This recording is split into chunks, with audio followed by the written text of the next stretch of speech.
Hello, Blood Bowl fans, and welcome back to Season 7 of the REL.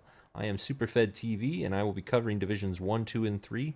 Joining me today is my co-head sports reporter, Fiction. Say hi, Fiction. Hello. How's it going? And Rumblebee, who is in Division 3, will be my guest host for the day. And he may be making some appearances throughout the season as well. Go ahead and say hi, Rumble. Hey, coaches. I'm happy to be joined by these two Necro coaches. I'm always fascinated by the Necro team. Never once played it, but it Staring gives at me the screen nightmares. staring at the screen for Div 3, and I didn't even notice you were also a Necro coach. Yeah. Yay. Well, you mentioned Div 3, and that's where we're going to go ahead and start it off today. So let me go ahead and get that pulled up here.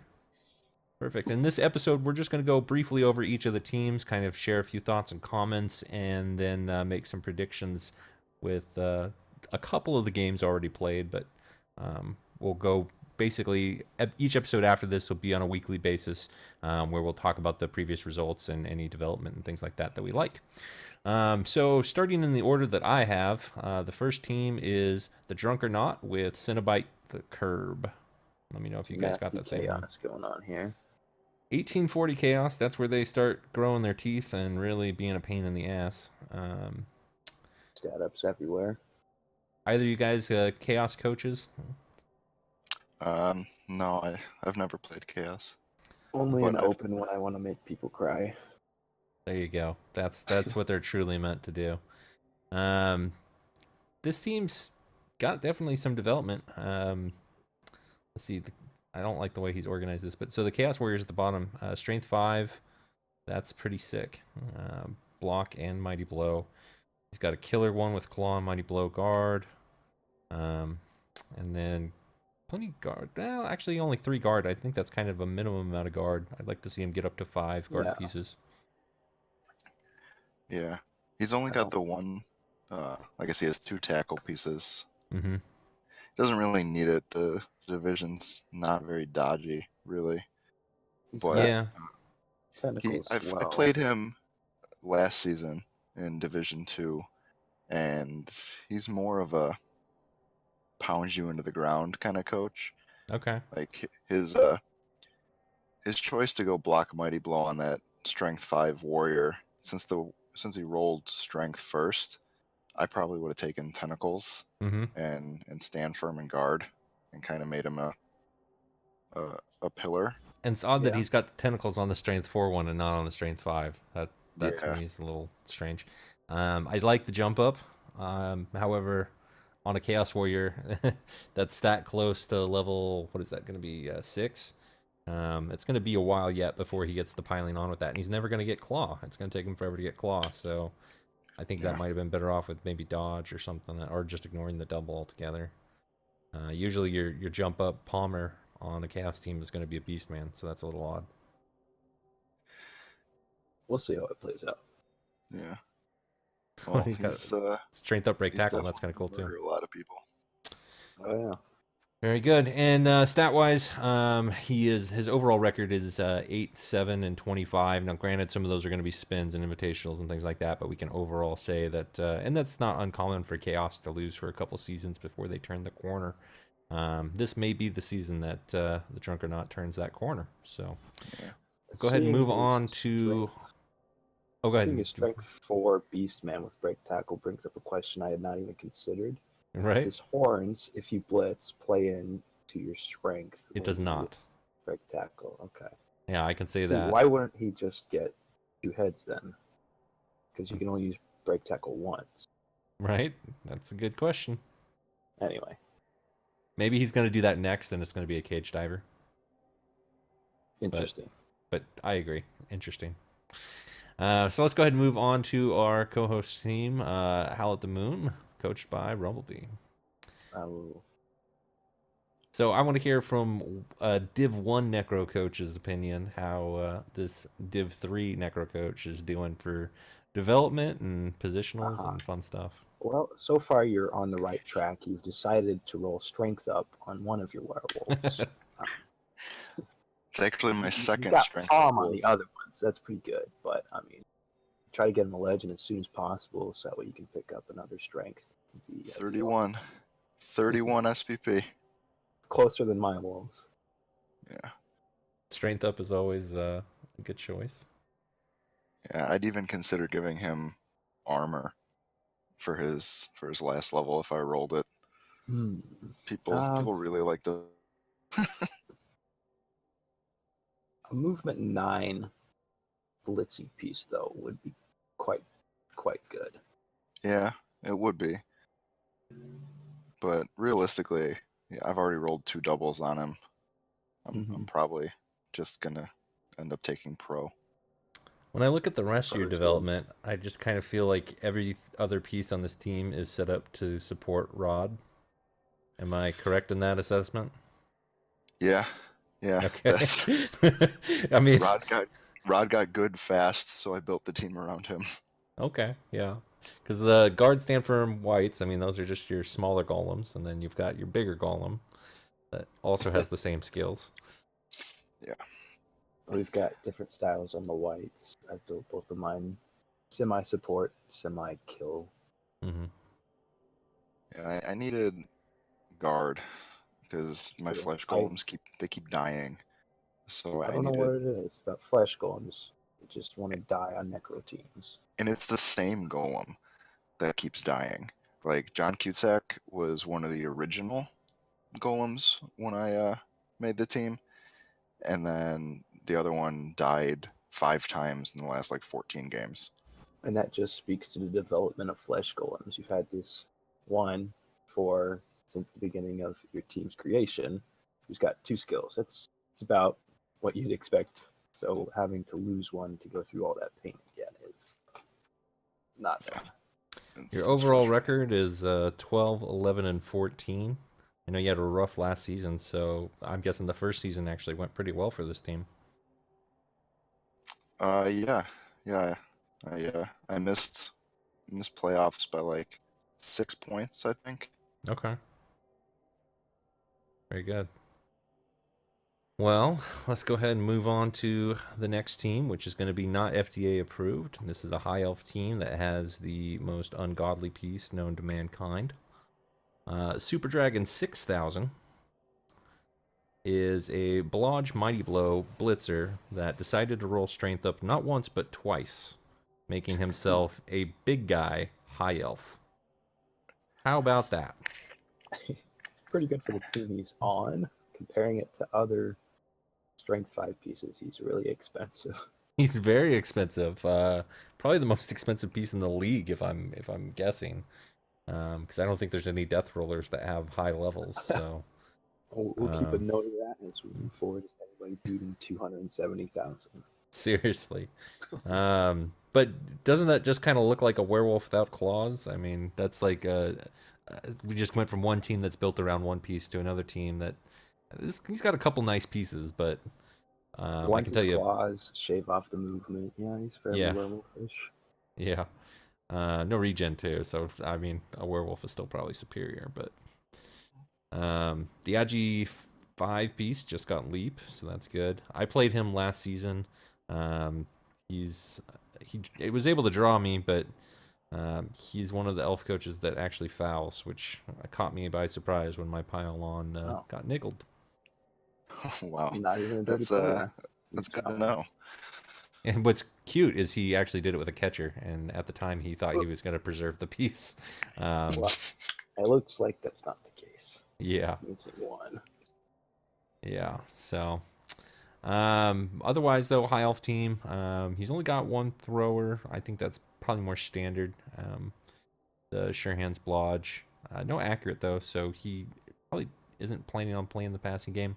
He didn't pass against me, which at that point, why are you doing high elves when you could be doing dark elves? But that's just my opinion. Any other thoughts on the team?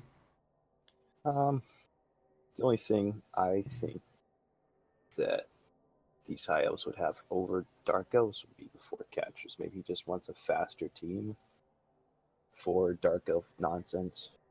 Mm-hmm. I don't know. It's nice that he's rolled guard on one of the pieces, though. Yeah. But the wrestle one. that's that wrestle guard hassle where. Not ideal, but Yeah. Yeah, but better you than gotta no take guard when you're an elf when you get it. Yep, exactly. Well, and he rushed Mighty Blow first too. The other blitzer he had that's died also had Mighty Blow. So it's like he wants that role to just have Mighty Blow, and then everything else can get guard. Gold wise, he's got money to get his team up to 11. I would like to see him do that before he plays his first game. I think he already played his first game. Did he? Oh, maybe Yeah, he just played, lost one. Yeah, he played the Scholarly Gentleman. Did he have a death? He did have a death. He must have lost a blitzer. So he can buy the next one before the next game. Good to know. Let's move on to the Scholarly Gentlemen. They are the next Chaos team.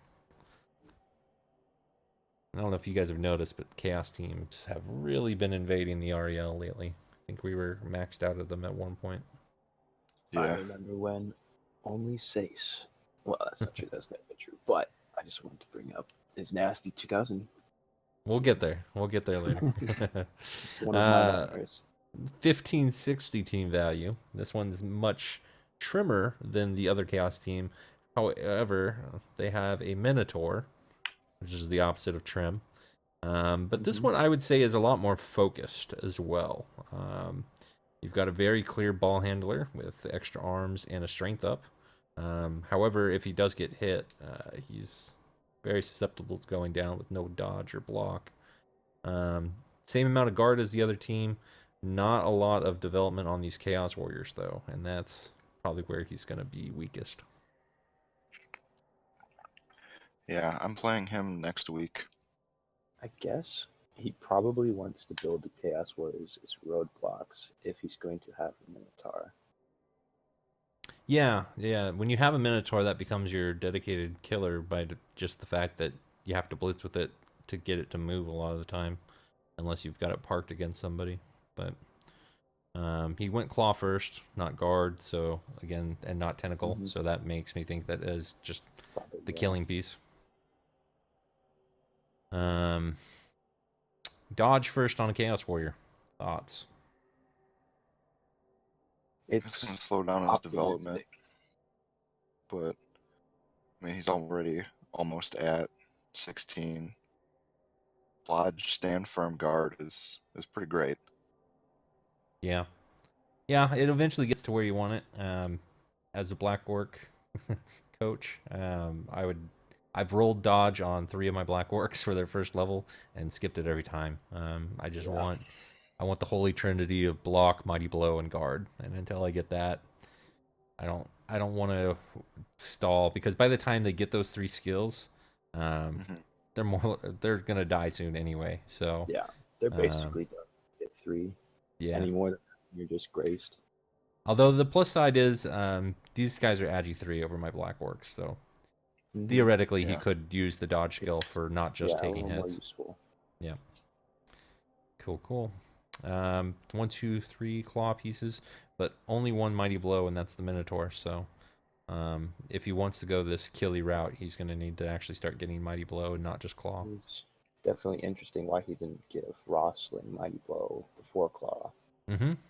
Especially after the guard on that one. I don't know when the team developed Gwen, or if he had already had Claw, if that was the first Claw piece, or... This record's a little bit rougher than even the last one. 5, 8, and 14. I played him last season. He struggled, but he also... he's one of those guys that can literally just click on one of his pieces, click on your ball carrier, ignore all the dice that come up on the screen, click enter, and watch the dice roll. And every now and then he gets through. So Sounds like Skaven. yeah, he definitely goes all out and can roll the dice to make it work. So watch out for that. If your opponent's better than you, just roll as many dice as you can and hope for the best. There you go.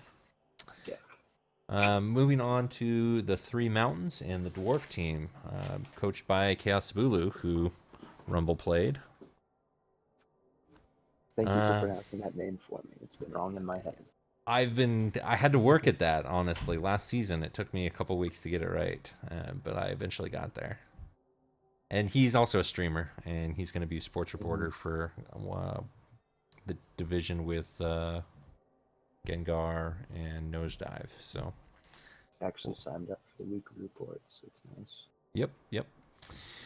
So his team has seen better days.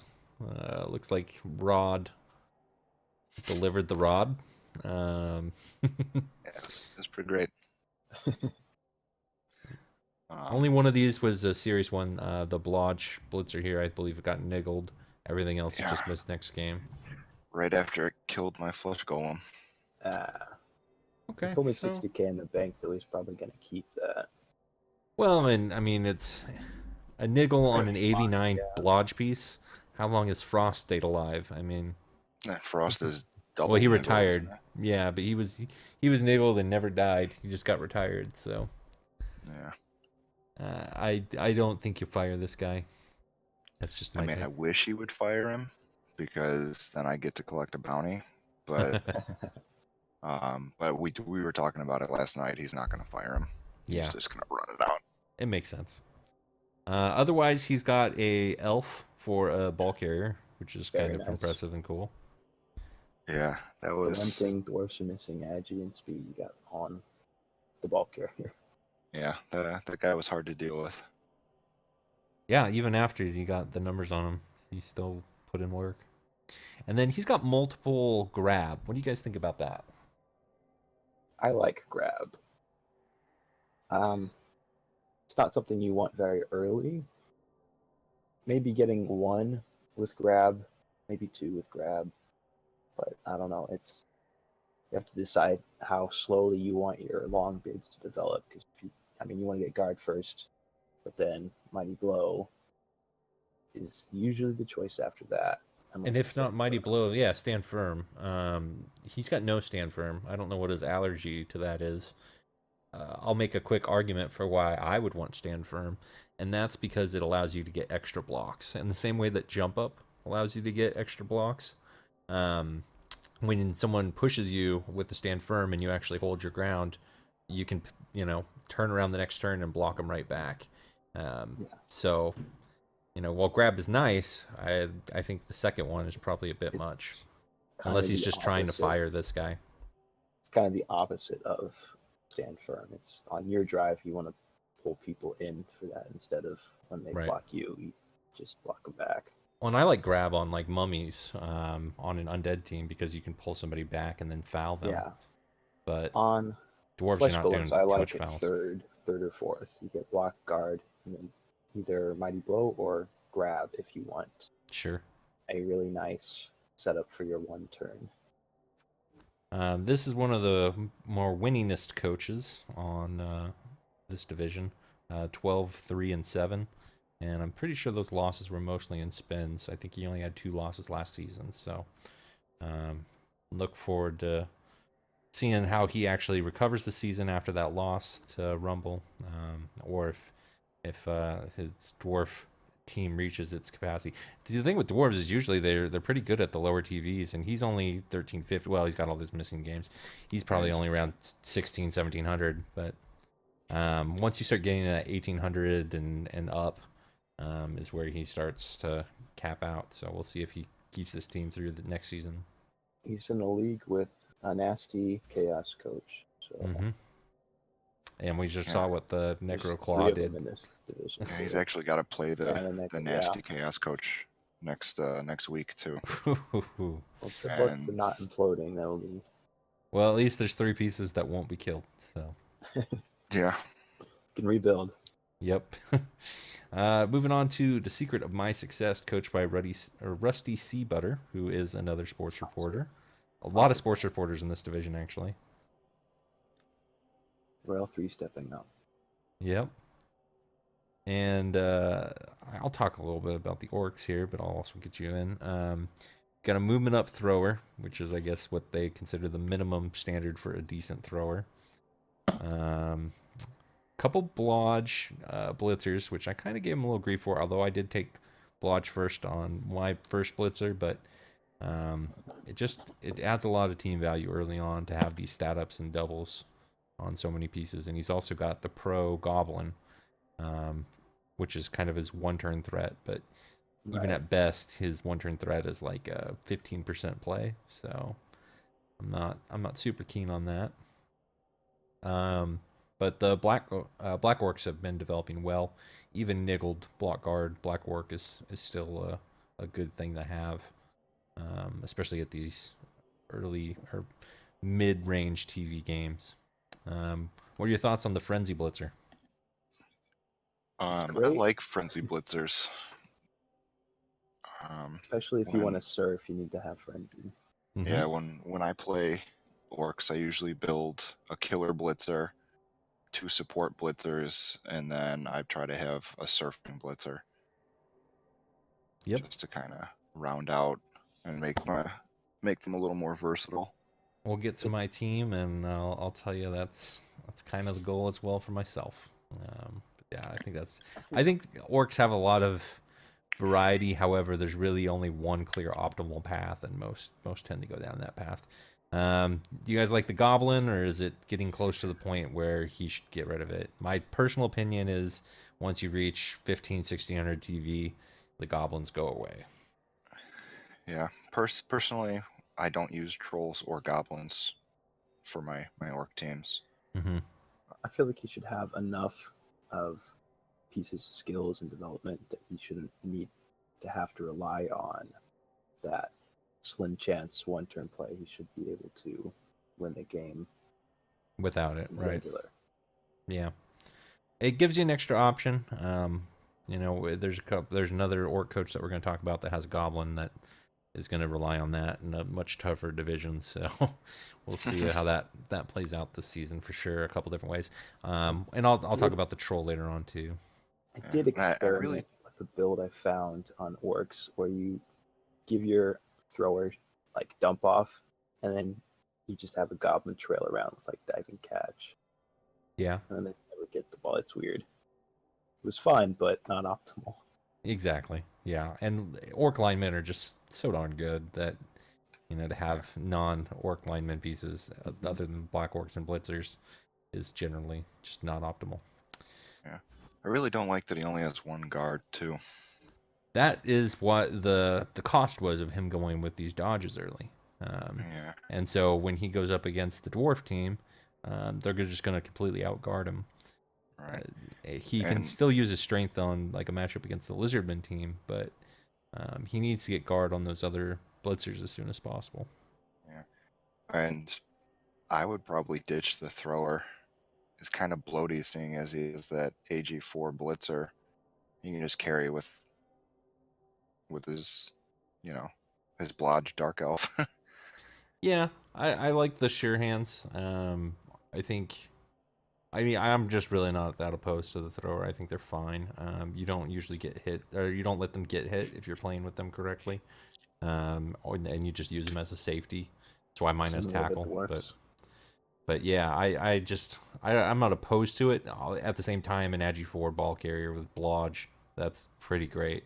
And 5 more SPP when he gets another level, if he wants to get rid of that thrower and just throw sure hands on him, might as well. If he gets another agi or movement, then 100% he should be the ball carrier. But right as it is right now, he's got a throwing threat by having that agi 4 blodge piece, ahead of the ball. Yeah, he can basically use him as a target for an easy 3+ pass. To get that quick 2-3 turn score, because that's the hardest thing to do for orcs. You can force somebody to score on turn 6, but that doesn't mean that you can turn around and score with 3 turns left. So I don't hate him keeping the thrower either. Yeah, that's a fair point. So moving on to another Chaos team. Lebowski Urban Achievers, coached by Sherdog. This was, I want to say, REL 6 last season. This one's a little bit more wild. Again, we have a Minotaur showing up, which is always interesting. We have a block tackle guy who does block tackle things, probably safety, or ultimate ball threat, since there's no other wrestle here. The Chaos Warriors are pretty much kill, and then blodge guard, which is okay. That's kind of what you want with your dodge first. And then what the fuck is Jesus doing on this team? I don't know if it's like a self-fulfilling prophecy that because he's named Jesus, he got 2 agi ups. And Is if he you're going to roll if you're 2 strength ups after, I don't. yeah, if you're gonna roll and take the first agi up, and you roll that second one, I mean, I think you're just kind of pot committed at that point to take it. But You may have to start believing in miracles. we've already got 1 Leap Chaos Warrior in the REL, which we're gonna get to. But now it's starting to trend. Or maybe they're gonna trade and Sherdog can give away this bloat. But my God, that is the thing. 180k for a piece without block. Yeah, but I mean, it's the stat line is still 4/5. Then I mean, again, that's a he really doesn't good That's hard to bring vampire. down. block anyway. Yeah. A really good AV9 vampire. And then otherwise, not a lot of development. For 1700 TV, I would expect more skills here, but this is all the Chaos Warrior show. The Beastmen are just kind of there. And then Not he's got a very Minotaur for some reason. I mean, Just at the not very up to least, it. I think you get rid of the Minotaur. But the Minotaur really ties the team together. He's got frenzy. You gotta serve people. Oh man, that was good. Movement 5. Good Lebowski reference there, Rumble. I'll give you that one. Thank you. All right. Well, there's not too much we can say. Let me check the record on this one. 11-2-4. That is way better than I expected. Looks like Wow. For a played- 1-season Chaos team, they must be doing Didn't some his work. division have a lot of bye weeks? That's probably fair to say. But still, I think only 4 losses, and I believe he played spins. I don't think he was in the Devastational, so maybe that's what saved him a little bit. But man, I think he's got to be putting in work with these Chaos Warriors and the Claw Palm.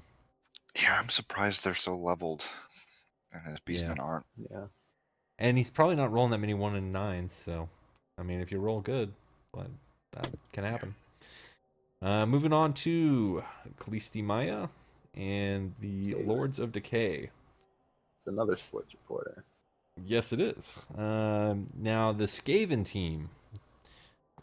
All the Skaven seem to pile up in Division 1 and 2. This one, he was in Division 7 last season, so he made quite the jump up to Division 3. But he's got a pretty well-developed team as well. His overall record was 8-3-5. He's got a Palm Storm Vermin. The Agi 4 Blodge Storm Vermin is something I don't think I've ever seen. Especially on Skaven, you've got so much Agi 4 pieces that do Agi 4 business better that you probably better off just continuing at Storm Vermin's natural course of development, especially if he can roll a double. I don't know why he took Dodge over Claw. I think it's because he had the Agi. So you got the Dodge over Claw. You also have Jump Up. I mean, as a possible thing if you've got the Agi up. Although Agi 3 is just as good, so I guess that doesn't make a difference. But yeah, to me that's just a weird piece. Just turn him into a leaper, and then you can just cage dive instead of rolling with strength 2. I don't know. I'm playing devil's advocate here. I mean, there's a lot of coaches out there that just never turn down Can't say no to stat ups. stats. Yeah, Mhm. yeah. Yeah. I'm sure that's what happened here, but it's questionable to me. He's sitting on a big fat bank, so you need Or to get rid of stat that. busts, it seems. Yeah, you need to get rid of the AV6 lineman. You've got the money to do it, unless you're trying to scum a wizard. But I think that got nerfed, so you can't do that anymore. Yeah, a little bit. And we've got kick lineman as well. Yeah, that's not I think that's okay. Gotta have that. I mean, he's got the coveted move 10 gutter runner. And Yeah, and he so got it. he got it early enough to where there's not too many other skills that aren't irrelevant, so I can expect any doubles are probably going to be 2 heads, and everything else is sprint and sure feet, right? Yeah, Probably. that's what every rat Everything coach would else do. that he wants So is in the edge category. So What do you guys think? There's one thing I see that he's missing, but what do you guys think he needs? he needs I wrote- tackle. No, I'm just kidding. There you go. Everybody needs tackle. With all these coaches rolling doubles and taking He will dodge. do very well against most teams that don't have sure hands, though. Yeah, sure hands, because he's got that strip ball. He probably won't need the tackle all the time. Like if he's up against Norse, for example, and they don't have a sure hands player, that's going to be trouble. But yeah, I think, and the fact that the piling on Storm Vermin is so far away from getting his next level that it could be a rough start to the season. Unless the one turner just carries him, but I think he's got his work cut out for him for sure. Yeah, well, that's part of the reason why he bountied half of the division. We could talk about that. So the bounty board is freaking insane this season. Just make other people do your work.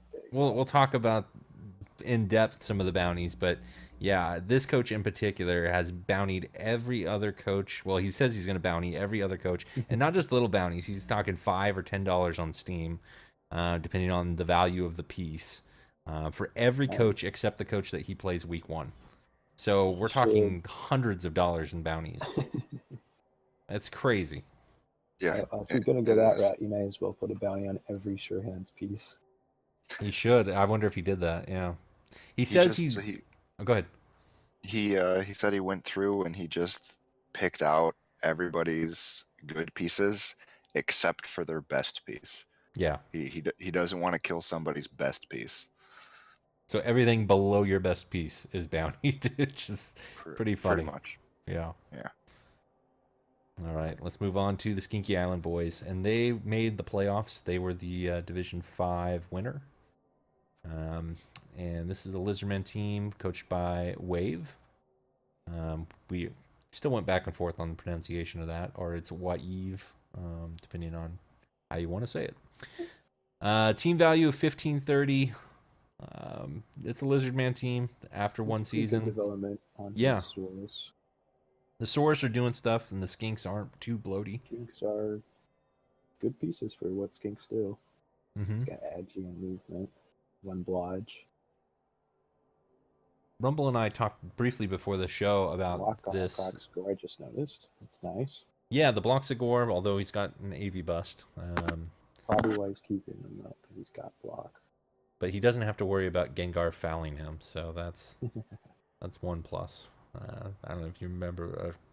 Maybe people would remember, but last season, Jay Feenster had a AV busted Croxigor that Gengar fouled for like 14 turns. So,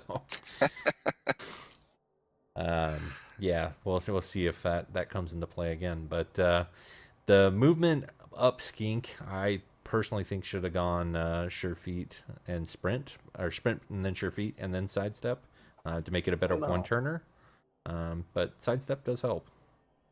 Sidestep helps with the pushes. Obviously, getting Sprint just makes it easier in general, though. Mm-hmm. Yeah, if you had Sprint, you really only need the one push with the movement 9. Right. So one push is really easy to get. You could do it by accident. I would have taken Sprint over Sidestep. It is going to be on the pitch a lot of the time, and so when you get that one-turner, you want to try and keep him safe because they've got such a global taunt. Since it is going to be on the pitch all the time, he doesn't really have a bench.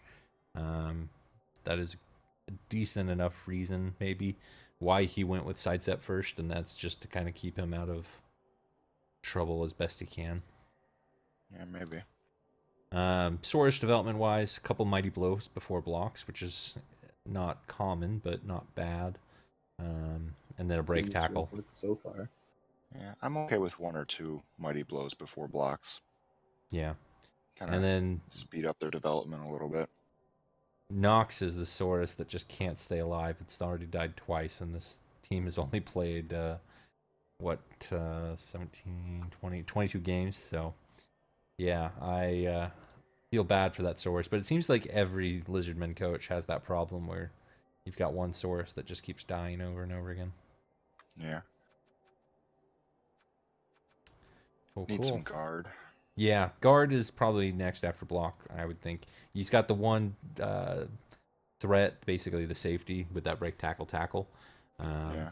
And I think that's a good thing to prioritize. But after that, I think you're right that guard is going to be helpful. Otherwise, right now, if he was to play the dwarf team, or even not the orc team. The orc team doesn't have enough, but if he came across a streamlined orc team, he'd really struggle, even with his strength 4 everywhere. Well, and there's another team coming up with a lot of guard that I think will also give him a headache. 50 teams want to have at least 2 or 3 guard. Yep. I think for me personally, 3 guard is that magic number where you can kind of get away with spreading it across the pitch and not getting too caught out. Or you can put 2 of them together and then you have one that's still roaming. Mm-hmm. So let's move on to the REBBL Rousers, coached by Dr. JBP. And so this team is based around the REBBL Rookie League coaches. Does he come from REBBL? He does. Nice. Good to see some inductions happening. And this is a human team that's got some decent development. Last season they went pretty well. They fared above average for the human teams, but 9-3-1 was their record. Not good enough to make the playoffs, but still a decent showing. I gotta say, the first thing I like here is this is the first team that I've come across in this division that has dirty players. That warms my heart. Team. Is it? I had a dirty player. Oh, you had a dirty player. That's right. Okay. We just skip past that because that is expected for Necro. But human lineman, dirty player, guard, and kick. Perfect lineman. Perfect every way there. Maybe block on that guard one, but it'd be nice, but still. Either you guys human coaches? Not especially. No. To me they are just are worse dark elves. Oh, you took the words out of my mouth. They are literally worse dark elves. They've got a little extra movement, but who's going to trade movement for agility for? I mean, come on. True. So, Human coaches? Yeah, exactly. Well, you get a big guy out of it. That's the plus. Yeah, So no at least witch you get elves, Yoda. no stabbers, but you get a big guy. Purple Saber, the big guy. More skills. Yeah, a couple more skills. Hope for some stat ups. It's got 1. Ag4, that's really all you need. Agi4 Blodge Blitzer is kind of a good piece. Now, this is way better, in my opinion, than that Storm Vermin, but...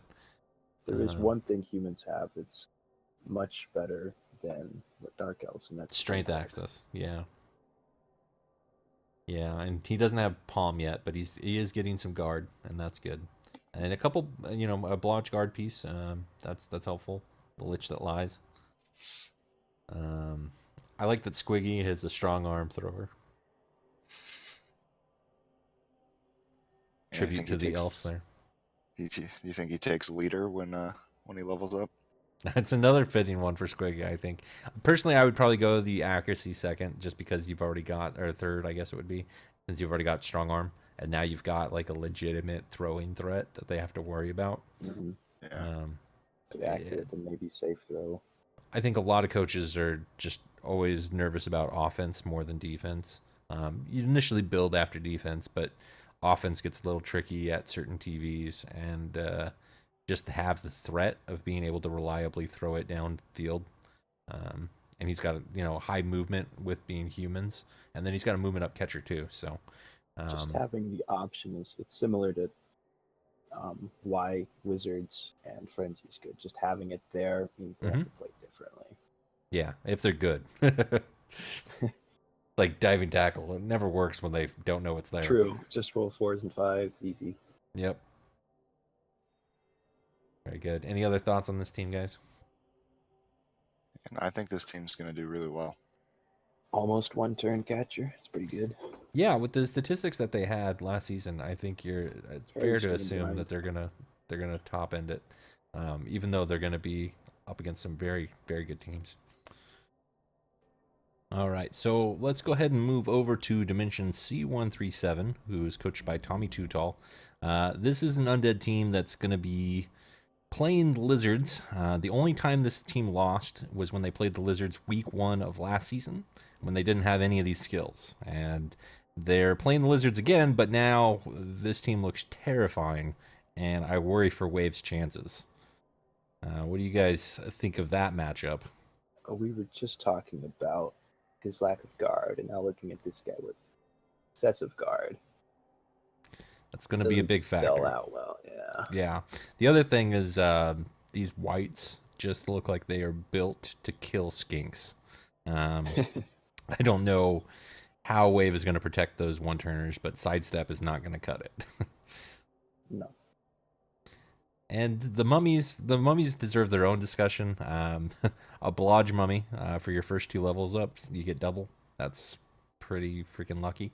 Must have and then sacrificed something or someone. there's That's a- really nice. definitely a pile of corpses behind this team. They've killed their share. And then Morty getting the strength up. That's going to be a wicked piece just a couple levels from now. He's 1 SPP away too. Yeah. It is getting bloaty in team value at 1790. He bought a couple of these pieces, so Paleface, the skeleton with guard and tackle, and then Gone with the Sins, the ghoul that's an Agi 4 Blodge guard. So he definitely spent some money to get this team where he's got it now, but it's not to say that they can't be trimmed either. Ghouls are just notoriously bloat bait, or however you want to put that. They get bloaty and then they die very, very fast. So he could lose 300k in one game. Yeah. Build another bigger, better Google than the next one. Yeah, yeah. I'm too much of a stickler for my own naming scheme that I don't know if I would buy PCs. I know. And this team had such a good theme with the Rick and Morty to go ahead and ruin that with Gone with the Sins and Paleface. Although He used to have Squanch. Squanchy was the ghoul before. I would absolutely not buy someone else's players. You know, I just admire the fact that he's willing to ruin his naming scheme just to win games. So it says a lot about the coach. there is a black mark on Bird Person. Though, so. Bird person? Mhm. Yeah. Dangerous. I love Scary Terry. Scary Terry is so perfect for the killer. That's That's true. just meant to be. All right, perfect. Well, and just touching on the record again, the only loss was that one to the Lizards. So we'll see if that comes around. I'm actually a little surprised he took guard and tackle after the AG up on the other white. I might have taken, strong arm. Mm-hmm. Then put thought about catch that. on some of my ghouls. Well, yeah, so he's got the catch goal, and I think that might have been like one of the original plans because he doesn't have sure hands anywhere. So I'm not sure if maybe that changed mid-season or something after he did get those levels, and he just realized he needed the guard, and then he got the guard afterwards or something. But yeah, I agree. I was kind of expecting a strong arm, sure hands, white after that early Agi up. I don't hate it as much as I hated that Storm Vermin. Because now you can dodge the guard in where you need it, but then again, you've got the ghouls now that are doing that too. So, yeah, it's a little bloaty. I don't think he would lose any sleep if Bird Person died. Getting a passing game on Undead, though, pretty good. Yeah, it just adds that dimension like we talked about before. So, Yeah. I like that. Perfect. Well, moving on to another Necro team, the Necromantic Newbies. Can't get enough of them. Exactly. This one had a slow start, and they still don't have any tackle on the team, which is what I would call out as the biggest weakness of Necro teams early on. And you can correct me if I'm wrong, but usually your whites don't get tackle until they've got their killer stuff. And same with werewolves. There's so many things you want to get on your werewolves before you get tackle, that it just becomes a low priority. It depends on the team surrounding you, like in your division, especially like this, you can tell how much tackle you're going to need or not need. Mm-hmm. If you're only playing orcs, tackle's never going to come into effect. You pass it. But a bunch of elves, you might get tackle and then mighty blow on one fight. And again, he's got some dirty players, which is nice. Yeah, he likes to Definitely. foul. I played him in the Devastational. I remember when I used to have dirty players on these. He die.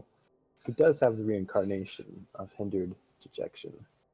Like this I saw Blodge that. flesh golem. He's got a Blodge flesh golem. Very, That's very probably, in my proud. opinion, I mean, he's got Mighty Blow on a werewolf, so that's always great too. But Mhm. the Well, Blodge golem can do so much work, as we all saw. if you don't roll doubles on a werewolf, you need to recycle. I think that's a fair statement. And you can get Unless you've SPP on got them a so very easy. different play style than most Necrotorches, but that's my opinion. Yeah, I don't think it's wrong.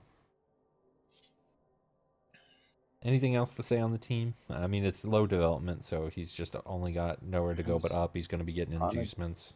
On a good path, Lodge Guard, then you stand firm later, and pretty good piece. Does he bother getting that next ghoul at this point? Yes. His TV is 1540. I would have gone with a Wrestle Ghoul because he's got so much block. Mm-hmm. Yeah. So much Blodge, in fact, actually. But Yeah, because he usually ball carries with his werewolves. And the ghoul is actually a new pickup. He just got that for his third game in the Devastational. if he's going to turn this Ghoul into the ball carrier, because, I mean, early you want to carry with the werewolves just so you can guarantee that they get SPP, but if he turns this Ghoul into a sure hands next, then I would say he should get another Ghoul For Wrestle. sometime soon. to And try to do Rackle strip ball. Mhm. Sure. Any idea what this naming convention is? Are these country star names or something? I don't know. I don't recognize the names at all, but they're definitely names.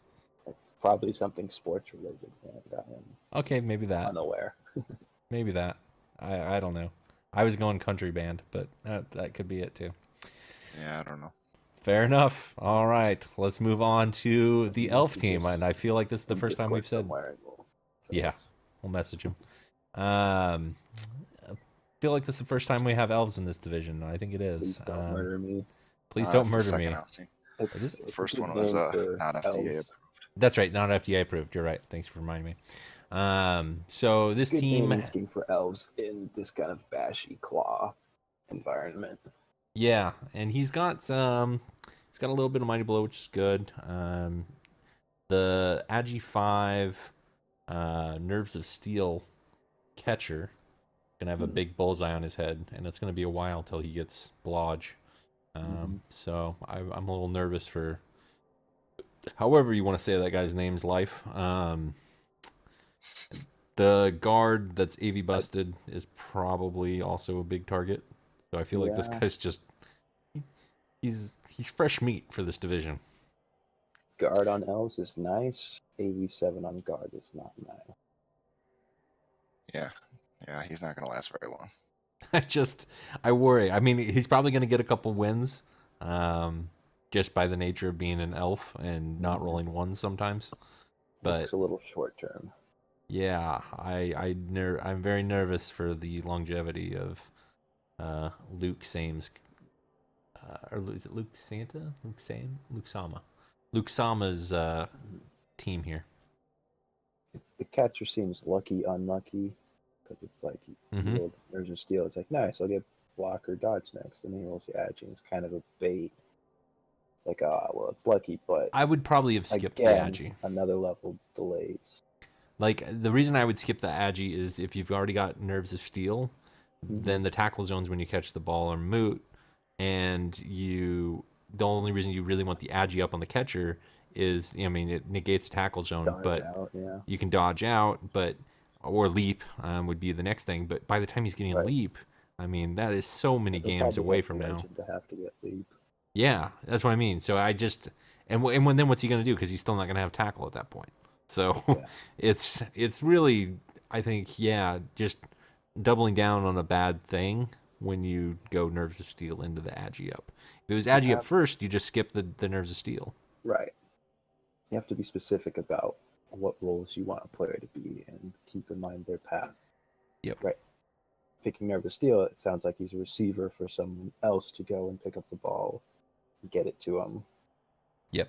ideally. But getting the Agi is more of a ball retrieval kind of position. Perfect. Well, let's go ahead and keep moving. I think we probably actually should pick up the pace a little bit if we can. for the next couple divisions as we go forward. So we've got Havoc's Big Green Weenies. This is another orc team, so a lot of duplicity, lots of double necro, double orcs, things like that in this division. This one is the kill orc.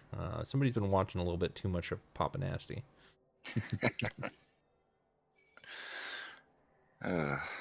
Mighty blow, mighty blow, mighty blow. Yeah, he's got some guard. The strip ball is a little strange after the mighty blow for my taste, but I'm sure it'll get used. I didn't see a lot of sure hands in this division. But yeah, the other thing I guess I'll touch on is the linemen. If you've got 2 linemen that have block, and none that have dirty player, that's not sending the right message to your opposing coaches. You want to let them know that if they pile on, they're going to get a boot in the face. So get a dirty player. I don't think orcs really need strip ball either. You just no, they don't. It doesn't really fit with block, in my opinion. Yeah, you'd want it that was wrestle. Yep. And then the last one is, it looks like an admin concede team. Am I wrong? Yeah, AI team. An AI opponent. Yep. So we can skip them. All right. Very good. So that's going to be it for Div 3. Predictions, really quick, guys. Who do you think is going to be the top 3 teams in this division? I'll go last. Well, the Mummy team, Dimension C137, is looking really strong. Mm-hmm. They're the highest developed team except for the Chaos. Mm-hmm. Chaos could do well. And Rumble says he feels pretty confident about his team, though. He's got that really nice werewolf, the Claw Palm. Those are not bad choices. Rumble, who do you like? Werewolf on the other. Yeah. Well, obviously, I like myself. Okay. Get a room. I think I'll finish top 3. I think not FDA approved, the High Elf team, ATL's team. I think they're going to finish up there. And then I think the Undead. I think Tommy Too Tall is going to be up there as well. Good choices. That was probably going to be mine, but I'll mix it up. You're off to a good start, so it's hard for me to say otherwise. You were also in a higher division before, so you've shown that you can win. I think it's safe to say you'll be in the top 3. It's really hard for me to say not Dimension C137, so I think we got to include them as well. And then my wild card one, which was going to be not FDA approved, but I think I am going to go with the wild card here of the Lizardmen, because they were able to do it last season against Dimension C137 and Chaos Sabulu, and just basically go undefeated. And if they can even do close to as good as they did last season and just keep their Saurus alive and in one piece, he's just a really good coach. So I think he'll be able to kind of out-strategize his way through there. So we'll see how we stack up on those things, but good luck to all the coaches in Division 3. Thank you guys for watching. We'll go ahead and move on to Division 2. May enough will have mercy on your souls. Yes. And all those bounties. Somebody's getting rich, and somebody's getting some free games. Good luck. So Division 2 is the one I'm in, and we'll get to my team. But the first one up here is Rats Off to Ya, who was in Division 2 last season, coached by Golgothan. Wow, those gutter runners are the only thing with anything. And the real story here is the Stern Vermin that used to be. Wayne and Jan Schuyler II. No level ups on the Storm Vermin. They are going to be needing a lot of attention and fast. And I don't know if they'll be able to get it the way that the rest of this division's stacked. But you got to try and give them the ball and hope that they can score. Yeah. Otherwise, any thoughts on the gutters here? Oh, he does have a one-turner. Can't ignore that. Every rat team in Division 2 has a one-turner. Yeesh. It was very frustrating. Sneaky get linemen. Most people don't Yeah. like that, but he's got a lot of SPP for a That's foul. the bloatiest lineman. Mhm. Gary Friendly is the hero of REL too. Gary Friendly. He's about to level up again. Yeah, I'd probably fire him at that point, but I don't. No, you don't fire Gary. You don't fire Gary Friendly. If you're not going to fire him, the next best thing is going to probably be wrestle. Maybe fend, but Maybe wrestle or fend. block. Get blocked and then just go foul somebody else. Great. Yeah, that's fine by me. And I've played Golgothan a couple of times, and he likes to use Gary Friendly. Gary That's- Friendly wins him games. That's good to know, so I can prioritize a line rat. Kill all the I four did that it got during on my us. game. Yeah, Like I put Rod right in harm's way to try to take out Gary Friendly. and when you don't take him down, he stands up and boots you in the head. Yeah. I also wanted the Gary Friendly zombie. Yeah, that would have been good too. Yeah. All right, let's move on to Zork and Treat Kundo. This is a former Div 1 team that Managed got to stick pretty around, though. bruised and beaten, and now is on the mend in the lower division. He's got 2 ward answers and 2 catchers. A good tree. I mean, linemen can stay loners. Yes, I don't He know. just lost the lineman in the first game of the season. That was Dodge, so still swinging backwards in terms of cash. What's funny is, you play against a team like this and you're thinking, great, all those loner linemen, I'm just going to get all kinds of SPP from those. And while you're focusing those linemen down, the rest of his team is going to win the game. Mhm. And you almost don't want to remove the loner linemen as Yeah. much as obviously the positionals, but because it's bad for him to have loners. Right. That- You don't want them to carry the ball or do anything with the ball. Or dodge, even. You don't want to score with them either because you're probably Right. not going to buy them. Right. Yeah, that's all great points. Any other thoughts on the team here? The catcher is the perfect ball hawk. Ward answers, doing ward answer things with pro. Yeah, no, he can still do what he isn't trying to do with the team. It's entirely possible he can win this division, which is scary, even with as little as what he has. With 5 Yeah, actual Sparks, players. Zork's a great coach to do so much with only 5 actual players. And then at the complete opposite end of the spectrum, the next coach, Ladeus, with Fruity Kisses. The elf coach that can't seem to get rid of his bloat fast enough, so he trades it away, sells it on the player market, and still has the bloatiest team I think I've ever seen in an elf in REL. 280K which elf. Yeah, he likes to score, that's for sure. How about a Blodge catch assassin? Nice. Yeah, that's a scoring threat as well. It's an elf with free extra skills. Yep. His thrower is also probably his favorite piece. I certainly spent much of my game against Ladeus last season valuing that thrower to get him only knocked out, which sucked.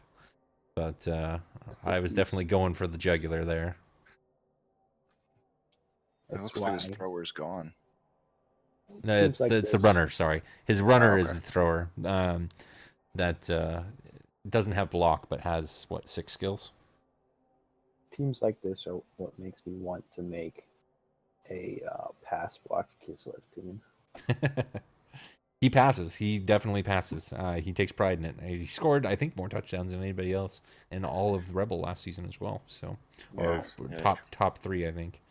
So he loves to score fast. Plays that Anarian ball. That's why he's got so much SPP in the first place. But we'll see how he does this season. Up next is another Necro team, Steve, coached by Yayo. And of course, your standard Mighty Blue Werewolf. Managed. Armor busted now, though, so that's unfortunate. That's a good bullseye for me. I play him this week. The Golem with block, Mighty Blow, guard, and tackle is kind of nice. Pretty good piece, too, yeah. Just get in there and people don't want to.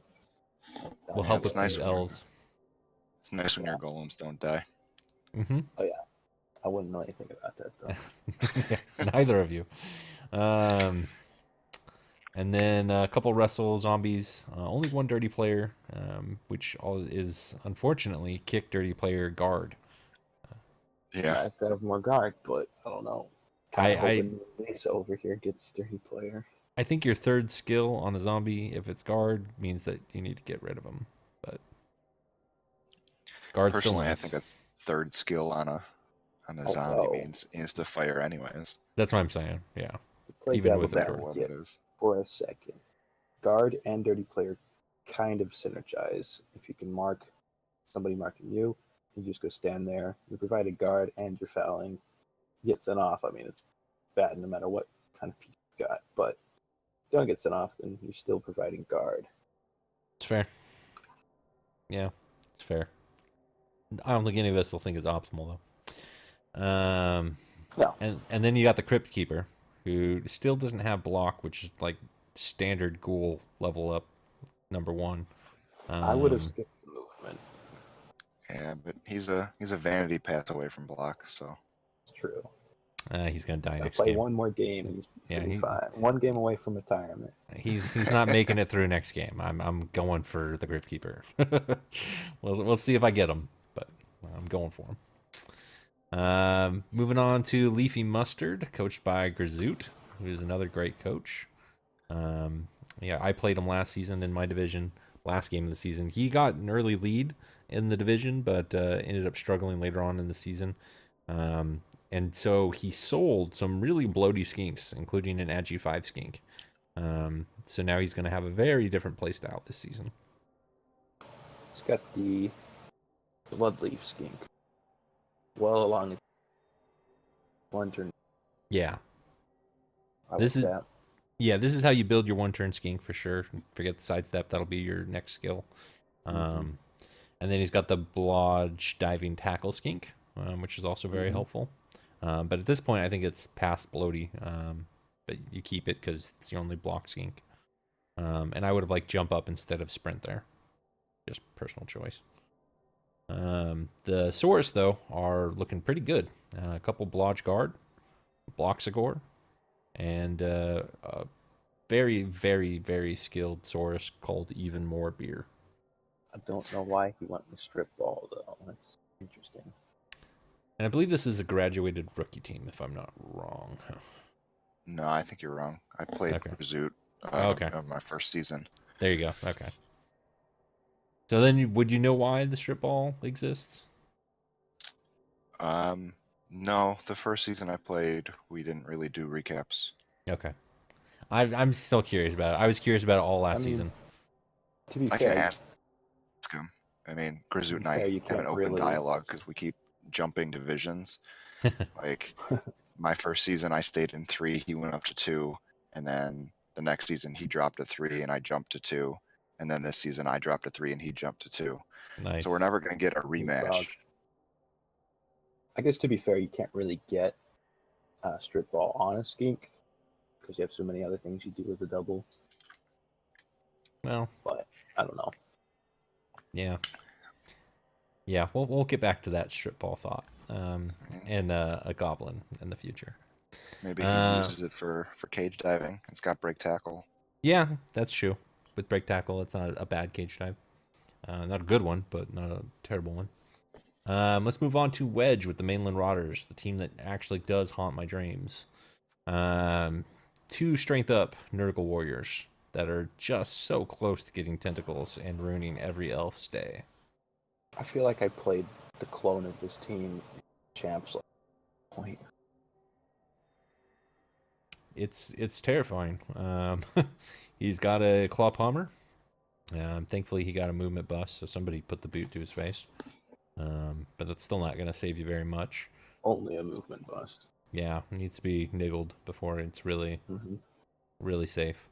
Give him another movement bust and we'll see what happens. Yeah. And then the Beasted Nurgle, I killed the block one. Block guard stand firm one last season with a foul. Good. So I did my service to hurting this team. However, he turned it around and then killed my Agi 4 blitzer, and yeah, it was not very nice. So well, that's why I don't like playing this team, because we just murder each other. Yeah, well, this team is one of the main reasons I dropped out of the Devastational. I did not want to face him. I think that's fair. I think that's very fair. He's I got think a really nice looking. if I had a werewolf, like yours, I would definitely not want this team up against me if I didn't I have played the to. Devastational while I had to deal with the rats. Let's see. I know I played them 2 seasons ago. See if I can still see the game. Well, Nurgle early on, they're not so good, but Yeah, it was like his third. Yeah, I beat him 1-0. there you go. So moving on to Duberman, Live Tree or Die Hard. This team was Teflon all last season. They just could not die, and they tied a lot. No matter how badly you injured them, they would still just get the tie. This season, or I guess over the Devastational, their armor finally started to break. They've lost a couple things. They lost a War Dancer, and took a AV bust on their Strength Up Catcher. So it looks like the armor finally is starting to come back around. 1560 team value. They're missing a piece, so really it's 1670. Still got all he really needs to play the game, though. Yeah, the only thing I don't see is a tree. So he might be saving up to pick that back up. Either that, or he just thinks he's too bloated to run with it anymore. I just like the tree entirely because it's one less thing I have to put on the line and worry about. So Simus having the better. Yeah, but my Wood Elf experience is limited, so he may know more than I do. Anything else that jumps out? The stat ups are all kind of nice. The strength up, or the agi up thrower, I should say, with accurate, that is a good threat. Mm-hmm. He's got guard on alignment. That's where you want it. Mm-hmm. After Raj as well. Mm-hmm. So really only need one. Yeah. I'm curious to see how he does this season. I feel like he's either going to implode, which again it's Wood Elf, so anytime that can happen. But implode or do well. I think he's been middle of the road for so long now. His overall record is 13-9-7. So like I said, a lot of draws.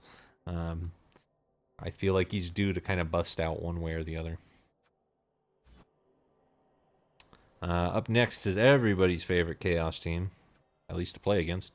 Snovgard with Iron Master. Now, when we talked about the Agi 5 Chaos Warrior, this is the team that it belongs on. His star player started with Dodge, then Agi, then Blodge, then Leap, then Very Long Legs. Yes, that's right. A 2+ leaping Chaos Warrior. And he uses it. It took him a while to get there, but he done it by God. Yeah. They have the technology. I mean, he takes strip ball next, right? He's got to get to Legends, so we'll see if he lives that long. Only almost 100 points away. Yeah. No claw on any of them. 1780. Right. Chaos. This is a Chaos team that's never really had a killer. Agi team of Chaos. Yeah, like he had a Minotaur, and Sace convinced him to sell it at the start of last season, and that was his only killer piece. So I don't know what. Well, he's trying to get another one now, elbow drop, and then he was going to turn the Mighty Blow Chaos Warrior into one, but then he rolled a strength up, so it's hard to really smite him for that. But he likes rolling stat ups. 3 strength plus pieces here is pretty nice. Yeah, but it's also extremely bloaty, and that's why he's got higher TV than that crazy undead team in the previous division. Mm-hmm. So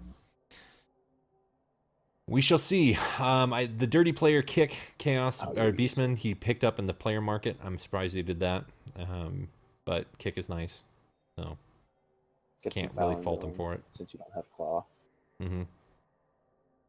Yep. All right, we can move on to not a anime sports team. This is the High Elf team up here. They made playoffs last season. Mm-hmm.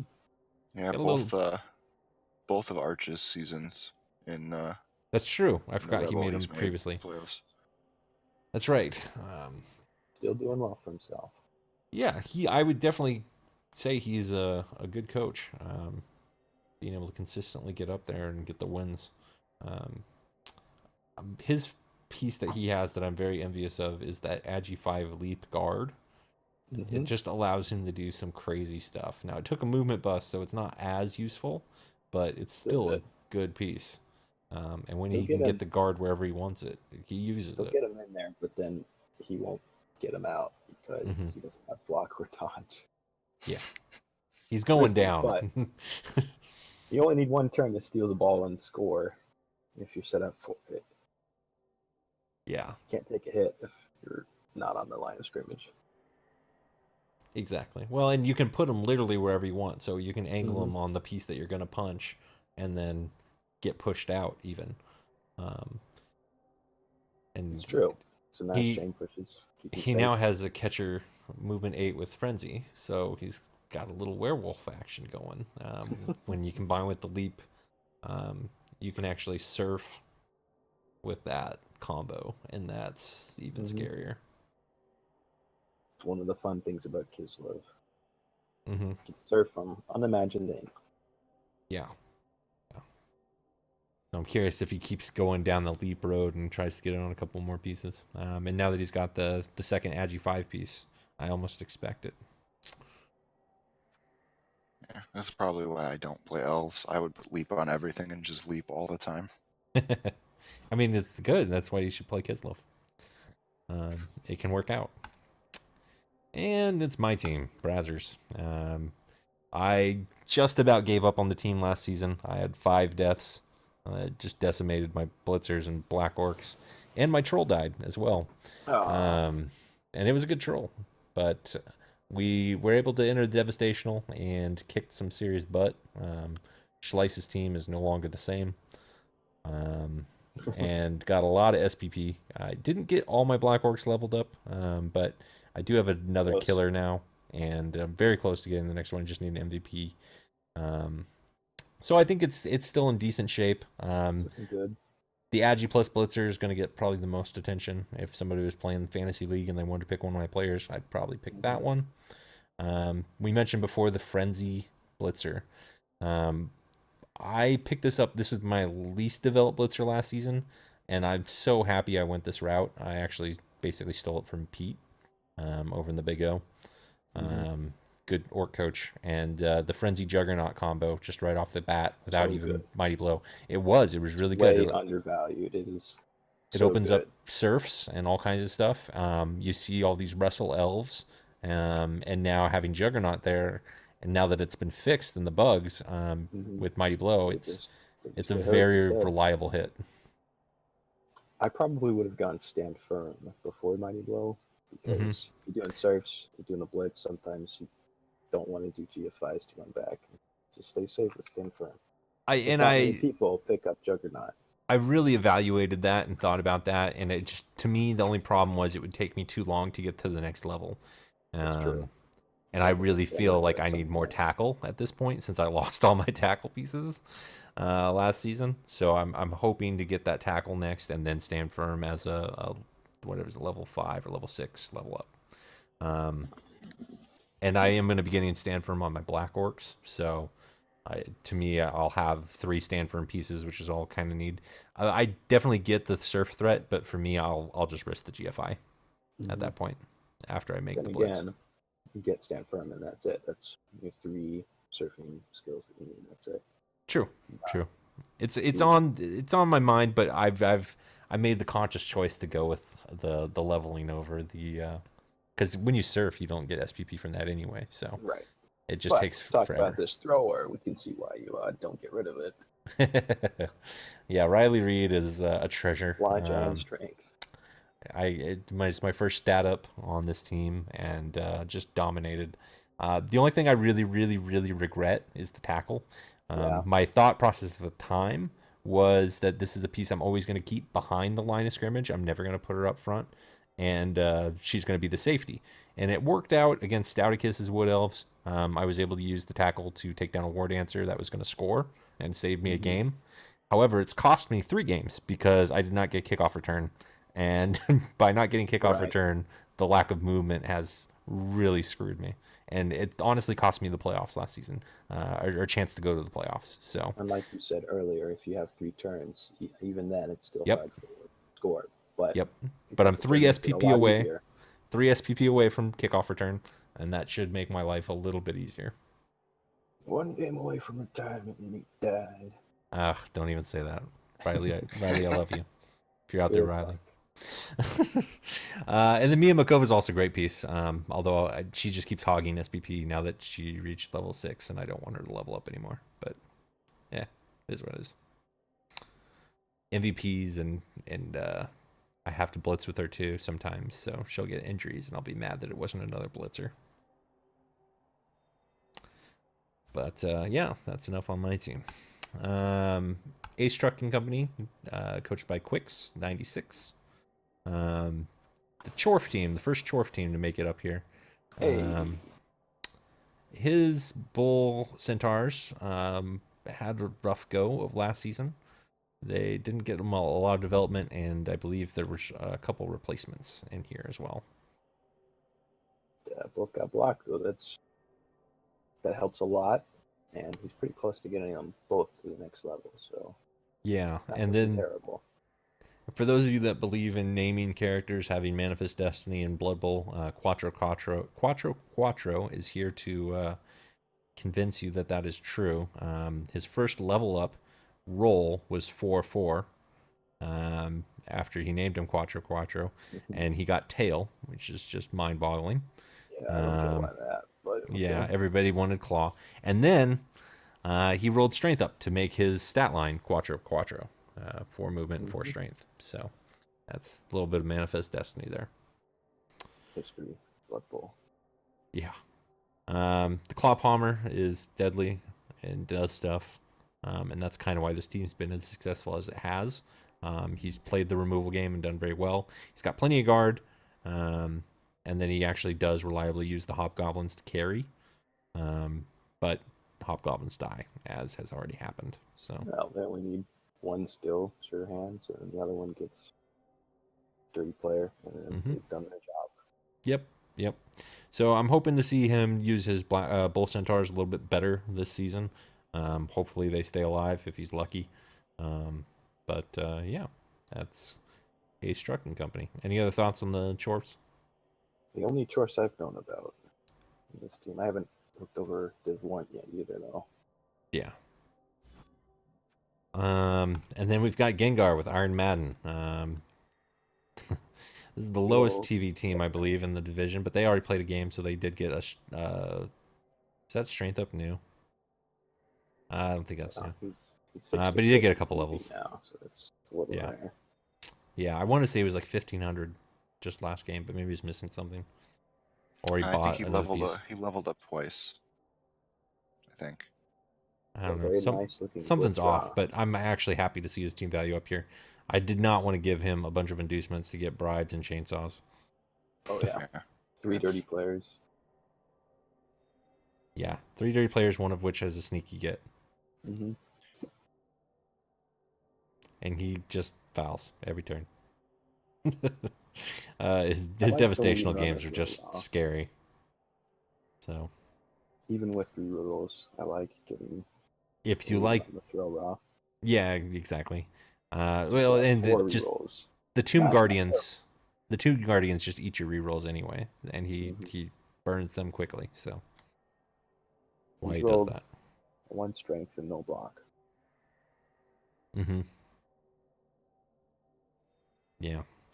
If you like blood, watch Iron Madden play. They destroyed 2 Brett teams last season too. I was really glad when he got moved up from Div 3. Another Orc team, Typos Happen, coached by Cake Grad. This Orc team is a little bit different development path than my own. No throwers here. Lots of linemen. Black Orcs are pretty decently leveled as well. But this one's got just a lot less Mighty Blow. Mm-hmm. He's a lot more just stick with getting good guard pieces going, generate hits, and then hope for dice. Get the Yeah. removals. He's going to play the control game better than I am with that diving tackle and the black work development. But A few games down the line, a little more development on these black works. He's just going to be really annoying to try to get into the cage on. Mm-hmm. Yeah, he'll be doing that classic orc defense. Mm-hmm.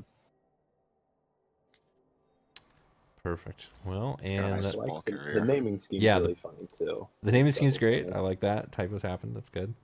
And then the ball carrier is phenomenal. That's what you were talking about earlier with the only it was an agi up instead of a strength up. And the strength up I think is better for the ball carrier.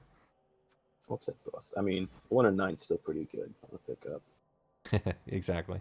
Well, and I mean it's as long as you pick it up on turn 1 and you don't screw up. If you're picking it up late, then you have issues. You don't have to worry about it picking up again if you're playing well. Right. And if you fail on turn 1, then that's not the end of the world. You shouldn't want a 9 twice with any luck. Mm-hmm. Last team is the Oil Miners, coached by Pig Sofa. Now this team jumped from Div 7 all the way up to Div 2. This is why he's expensive, I see. Yeah, he's got stat ups for days. But not only that, he just killed everybody. He actually led the REBBL in kills. And a death roller. And a death roller. And that's a more recent addition, I believe. Oh no, actually it's not. I think he had that for a while too. So yeah, he's bloaty. He knows it. He loves it. He's got the referee rest area as well, so he's bringing bribes everywhere he goes. He's got cash in the bank. It's just that classic dwarf team that's at the top of its TV range before it starts getting clawed to shit. And by him getting promoted up here, well, we didn't. I mean, basically, mainland Rotters are going to be the only team that's going to be a huge threat to him with that claw, because Iron Master doesn't have any. And I guess the Necro team does too. Yeah, But Steve can put his wolves to use. yeah. So that'll I guess potentially be another threat. But for the most part, good luck getting past this guy. I don't really like the move up on the Troll Slayer. It's nice coupled with Frenzy, I guess, but I don't think you need it to do what dwarves do. I don't hate it, and the reason why is maybe he skips Mighty Blow next and gets tackle, and that's a safety, and then he doesn't have to use just his runners for that. That's a fair point. Because he's already got this godlike runner. That's true, but so often when you're on the dwarf team, the reason you lose, especially against elves, is because they just literally draw you to one end of the pitch, and you go there, and then they go to the other end of the pitch, and you never catch up. And so having a extra positional that can keep up with somebody, I think, is not the end of the world. It's not optimal, but I think it's. I mean, he's already embracing the bloat at this point, so I think he's going to get use out of it. Just aim for that 2,500 TV range, and you're great. Well, that'll get him up to Div 1, and then we know what dwarves have to do there. Yeah, exactly. Dwarves in Div 1, yeah. We'll see. At least after last season. So that's Div 2. Well, we did a much better job keeping pace on there. Predictions for how that's going to go. Top 3 teams. I wasn't thinking about it. Well, enemy sports team's looking pretty good. Got all the stat ups he needs, and proven to be a competent coach. It's hard for me not to pick a werewolf team, especially one with such nice looking flesh golems. There's a lot of options here. It's hard to pick. Mainland Rotters, I don't know this coach or how well he's doing. 12, 9, and 16. It seems like he's going to be more of a upset the balance coach than the contend. He was just on the edge of playoffs last season, and previously I think he just didn't have the skill ups. He didn't have the killers, and then that's all recent development. He's got the team for it now, though, so he could be nasty. I think if he gets his not tentacles, a lot of claw in this he'll do division, though, so that makes orcs a nice viable threat. Rumble, what are you thinking? Well, not your anime sports team has been to the playoffs the last 2 seasons. I don't see any reason why they don't go to the playoffs this season. Not a lot of tackle out there. That's fair. Yeah. Pig Sofa and the Oil Miners. His team is crazy, Mm-hmm. and he knows how to use it. It's another team that I'm really glad didn't stay down in Div 3. Yep.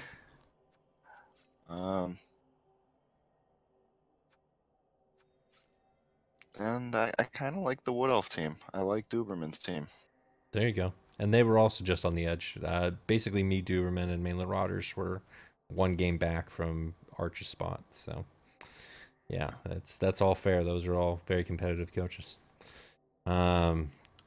Fiction, did you come to any conclusions? You've got your work cut out for you if you want. To win. Just I put know. it that way. I know. It's an uphill battle. I lost so much last season. It'll be tricky. Yeah. My picks are gonna be I'll go bottom to top. So I'll say I'll sneak in at third just because I don't want to say no to myself here at this point. Somebody's gotta have confidence I actually in you. think Golgothian is going to get through with his Skaven. Because again, there's just not much tackle in this sometimes division. it's just scaling things. Right, just Skaven things and not a lot of tackle. I don't see a lot of threats to the one turn. And then the last spot I will give to I'll give it to Zork. I'm just gonna go Agi and me. Yeah. I think Good the coach. irony of Zork getting through with as little as he had when he came in, He's I think it's gonna just have too good. a wizard almost every game. Yeah, And that's exactly what you want with Wood Elves. exactly. He's gonna be able to milk those inducements. So You mentioned that one-turn threat, though. Several teams in this division have a one-turn threat, and one counter to another one-turn threat is another one-turn threat. You just both score one. fair, but I would say that Golgothan's is probably the best one-turn threat. So, Definitely. and he was, in Div 2 before. He's played against good coaches. So, I feel like when I look at the schedule and I look at him, I see a lot of clear wins for him that not everybody else gets a clear win on. All right. So, last but not least, Division 1, where teams go to die. Holds the most Super Bowl rings. It's true. Home of the champs. Home of the champs, indeed. And speaking of champs, Pastry Pests are leading the way with some TV. They are just up there. 1900. It's got a nice bit of development on not only the gutter runners, but the stone runner and the thrower as well. Yeah, the thrower that just can't die. Bavati. Yeah, that's always a good thing. And then the line rats are also, pretty efficient. Do what they do. Foul, kick, soak hits. Yep. So it's hard for me, even at 1900 TV, to say that there's really any bloat on this team. It's crazy. And Div 1, a lot of the teams already have a lot of development. So, like, say, Pastry Pest versus, let's go with 2020 Norse. He's not going to be suffering from that, or 1900 Orcs, or anything like that. He's not going to give away too much TV. It's not going to be a wizard every single game. It's true. It's true.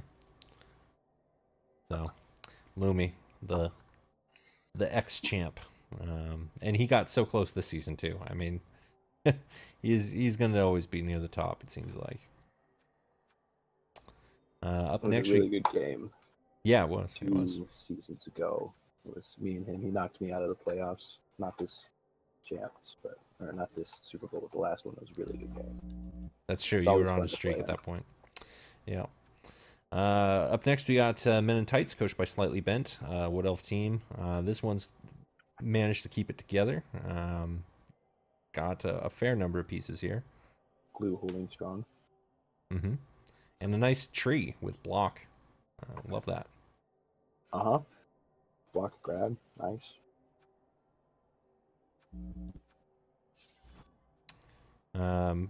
The famous lizard coach, Eisen Mike, with USS Sulaco. Looking healthier than I think I've ever seen them, which is saying something. Yeah, And they're last missing a season source, he I had think. a terrible run. Just Oh, he's got- lots of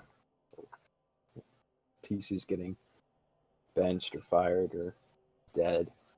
Having to, he says he's always got one every season on a source that he just has to keep fixing. Well, that was Frost. Well, yeah, he has one that's always dying all the time. I think that was Hudson, or Hicks. And then Frost had been around for forever, with the nickels and all. And Frost got retired. He made retirement. So there's now a fresh source there. But it's crazy to think that 1700 and is the low benchmark on TV here. And Yeah. he's on the lower side, but It's a strange solid looking team, at this team and seeing that it's worth 1700. right? It doesn't look like a 1700 team. No, it definitely looks sparse. But he's got a 220,000 gold skink. Yeah, So it's a lot. that does things. And it's hard for me to ever say that you're going to fire Pharaoh. Yeah, He's I probably don't just going to think die by a we'll- rock. God knows we've tried to kill him so many times and just takes the injury and it's badly hurt. No big deal. Yeah. I think he didn't he take a rock to the face in the Devastational that killed him, and he appled him. I don't know if it was Devastational. I think it was Spins last season. Devastational, I knocked him out. I fouled him once and I knocked him over once and he got knocked out and stayed off the pitch. But yeah, KOs for safety. I think of all the pieces in Div 1, this one has just that global taunt of, hey, I got a shot at Pharaoh or I got a shot at a Saurus. I'm going to take the shot at Pharaoh. I would say that Looney probably little more taunty with the armor 6 now. That's true. That's true, especially on a Oh, one yeah. turn piece. But this one's double niggled. Oh, Or is it's it- double nickel. Is it now. double niggled now? Let me double check. Just one nickel. Never mind. Yeah. Okay. So niggled and stunty. Good combo. I mean, Get your you're palm more likely to tackles hurt it. Yeah, it's a good target. But keep on moving. New Day Co-op returns from a season hiatus. This is a trim, sleek chaos team. Right now it says This is what you 1700, but want. they're missing one. So it's really 1840. But Mhm. just beautiful team. Perfect ball carrier. Really good blitzer, beastman. And I mean, KSY is just pretty standard. Yeah. Pretty good. I would like to see where Weebay goes with his legend skill, probably pro, maybe, or piling on. I'd like to see Um, him get a dirty player. Yeah, he could use a dirty player. I'd also like to see Bodhi get legend to get dodge, just to really perfect that piece. But it's still strong as it is. No, I think Weebay takes pro. Not Pro. pro. Piling on. Piling on, Mhm. yeah, I would take piling on. I would You too. need claw palm. Interesting again, though. Sort of like what you did. You got your ball carrier with tackle. Yeah, it's just because you keep him safe. I mean, in my opinion, Mhm. you keep him at the back of the line, Somebody- so that's where you want your tackle. Yep. Because you're inevitably going to get that one war dancer or a werewolf that just sneaks by everybody in potatoes, and he's got dodge, so he thinks he's safe. I'm usually that werewolf that I don't have to worry about getting my ball carrier tackled because the werewolves just go all the way across the pitch. Yeah. Very simply. Yep, movement makes the difference there.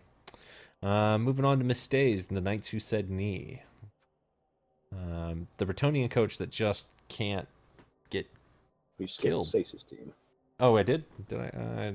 Saw one chaos. Oh, you're right. I did. Animal form. Double chaos. Yeah, I didn't mean to skip it.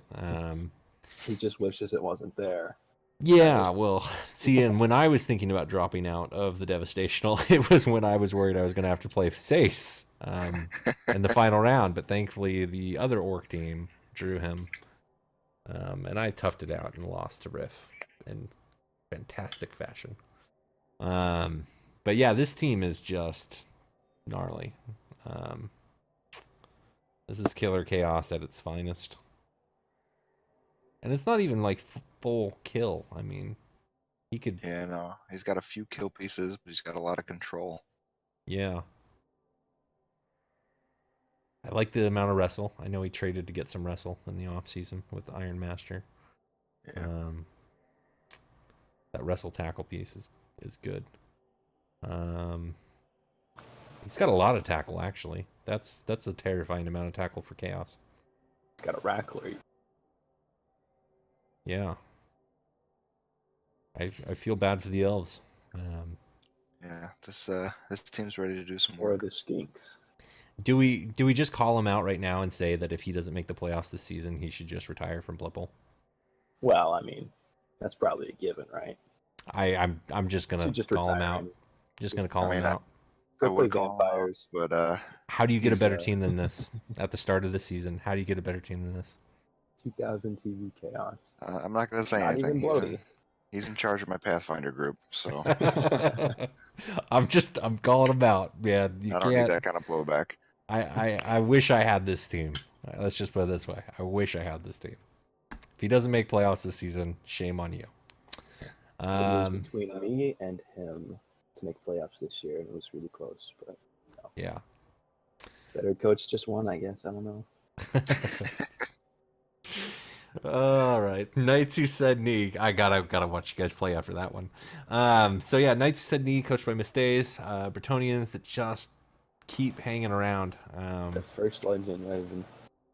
Yeah, first legend as well. Godfrey the Godfrey. Jackal. And that's a great piece too. I mean, just an agi up, but a real captain of the team with leader and dump off, which is kind of a fun way to see the Bretts played.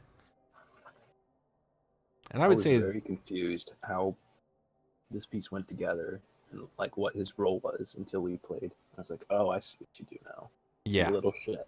exactly, exactly. And I'll just say I actually learn a lot watching him play. I always watch the Div 1 games as much as I can, and there was a game last season where he played Animal Farm, and he literally just moved to one side of the pitch on defense and let Animal Farm walk up the pitch. And I was very confused. Like, is he just trying to give up the game because he wants to preserve his pieces? And it was completely the opposite.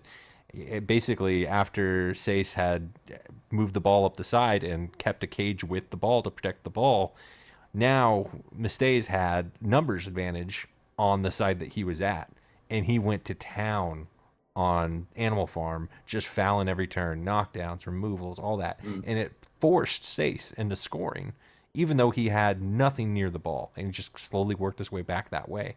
And then that allowed them a chance to score back in the first half. And it was just something that I had never considered doing, just out-muscling just with sheer numbers. But because it's a Bretonian team and they just don't have the strength, they don't have the guard, they just have to play those kinds of smart plays, and I learned a lot watching that. I applaud him for sticking with Brett's this long and staying in the top contention of coaches with Brett's. Exactly. They are not as shitty as everyone says. Well, it's just Takes a unconventional good strategy. coach. Yeah, exactly. So if you're a newer coach and you're curious, A, how to make Brett's work, and B, how to stay competitive with an inferior team by being a superior coach, that's a good coach to watch. But enough S in that D. Saskatoon Shiners. Coached Mistays is by- gonna be insufferable now. I know, right? Coached by Awesome Dude 54, or The stage you can't watch this. Oh, wait, it's after the fact. Dang it. yeah, or more affectionately known as Nosedive. This team is interesting. In the Skaven sense that he's got actual killers. Not that Lumi didn't, but both these Storm Vermin are just, nightmare fuel. And then he's got a strength up gutter, because just in case the Storm Vermin didn't feel like blitzing one turn, he can blitz you with a gutter. He's got a fairly low TV team for how good it is right now. Yeah. Quite a lot of linemen. And he he's famous for his rat ogre, I believe, right?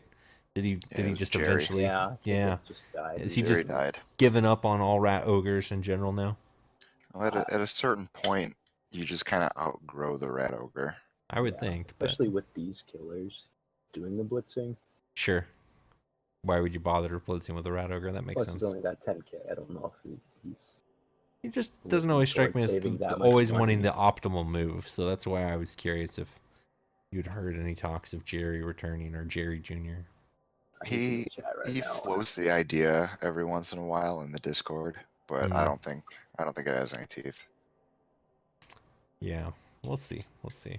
I part of me really wants it just because there's no real big guys in Div 1 right now. I really like Jerry.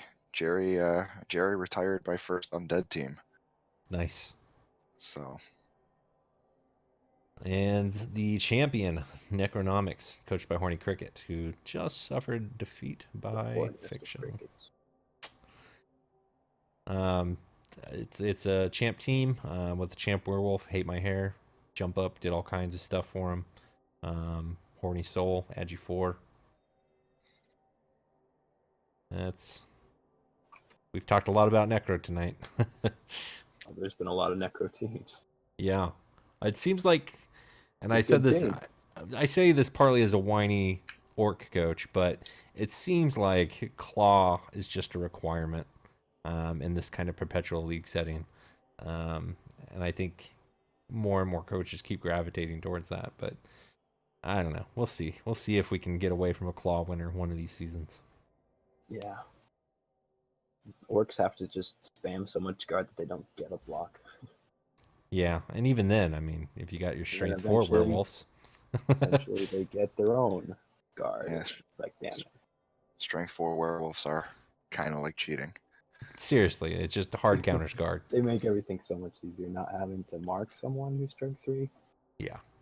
You don't need 2 players. Pretty good. Booze Cruise, coached by Motley. The dwarves that are still alive in Div 1. The man Although, who killed both my flesh golems in a single game. yeah, that was pretty wicked. I'm not bitter. When we talk about Pig Sofa, he's got all the stat ups for days. This is what happens if you don't roll stat ups. You get stand firm for days. And so defense actually Nice becomes trim TV. really good when you just can't get pushed away. And you're able to get just a solid wall of guard, although I actually think he's lacking guard, but maybe that's just me. 5 guard 17 seems he's pretty got low. 5 guard. That's Compared to not some of as the other much dwarf as the undead team, so he should have been dwarf. Yeah. So maybe that's a weakness, but he made playoffs last season. He was actually my pick to win last season, and then he got, he got he got blitzed and scavened, and yeah, that hurt. Yep. That goes 2 ways. Well, actually, usually it only goes 1 way. So you kill all the rats, but they win still. Yep. Can't catch them. Yep. Speaking of rats, Yeah. eat man things. Ninja Pirate. Make it up to number 1. Yeah. And this team is, again, got a natural one-turner because they all do, as we've This is said. the team I played against in the open devastation. And it And was fun. this team doesn't even really, or the one-turner doesn't even need to really dodge because it's got leap and agi 5, so it doesn't need 2 heads. It just jumps over the defending line. It's a 2+ instead of maybe a 3+. Yeah, at best. And tackle doesn't even apply at that point. So really, how do you defend the one turn? You can't. Probably going You to just get sure food pray. next. Although I would like to see pro. yeah. To Try defend the and- one turn, you Try and force him to use his rerolls. That's about as good as it gets. yeah, and then you kill enough line rats so that he has to have the one turner on the field so you can kill that. True. That's Which it what I looks tried like to do when I is played going him. to happen his next game. 'Cause he's got 2 injured linemen. Yeah, and a niggled one. Not Yeah, going to have he- enough players to keep him safe. He took some licks. Storm Vermin wise, it looks like he's got a fresher one, Pillow Hands. So Yeah. he'll need to get a Palmer He back. had a Claw Palmer last season. Mm-hmm. In our game, I killed him twice. Jeez. You monster. I was terrified that he was going to hurt my wolves. So Just went I after just him. That makes went sense. after him Wolves the entire die, time. you replace them, and then you roll strength up again. It's no big deal. All right. That's what happened to the first Luke. He died, and then his replacement also rolled You plus are my strength. protege. Look, what do you know? In the last of our co-host teams, Gloom and Zoom, coached by Fiction. This team has been an endless amount of fun for me. Well, you Except just for keep the flesh rolling golems. strength Yeah. ups. The rest of the team is that's doing their jobs. Ghouls got wrestle. It's really all they need. Tackle eventually. I've got enough tackle to deal with it though. It took me forever to get my killer tackle and my ball carrier sure hands though. Really late in the development because of priority skills being rolled. Yeah, makes sense. Like the whites. Whites are pretty single path and exactly what they need as well.